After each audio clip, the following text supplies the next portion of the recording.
Chers amis de Saint-Patrick, de Sainte-Anne et d'ailleurs, bienvenue.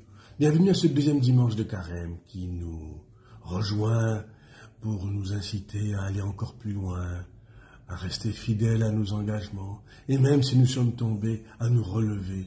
Car aujourd'hui le Seigneur se transfigure devant ses disciples, devant nous. Il se présente tel qu'il est, dans sa lumière éclatante.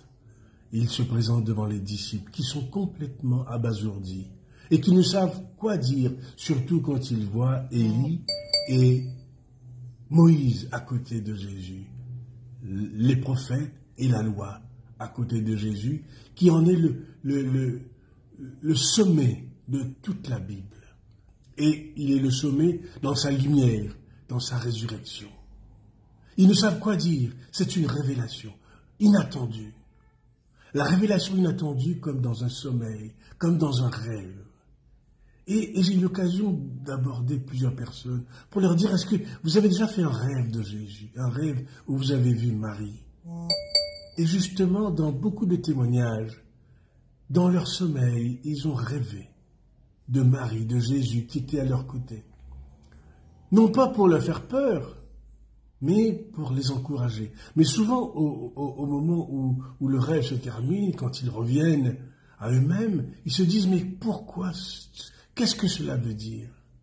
Et c'est alors qu'il y a comme un pacte, il y a comme une révélation qui s'est faite, et ils s'attachent à ce Jésus, à ce Marie, à cause de ce rêve, à cause de cette parole qu'ils ont entendue.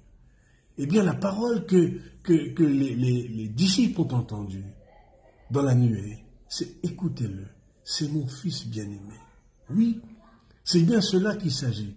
Il s'agit que dans le rêve, dans la révélation, nous recevons la révélation de Jésus et du Père dans l'Esprit, qui nous dit « Écoutez mon fils ».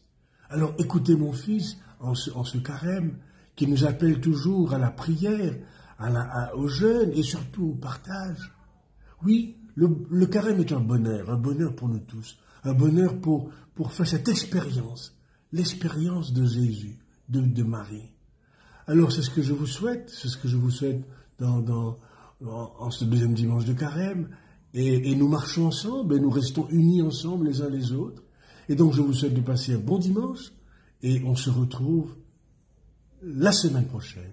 Au revoir.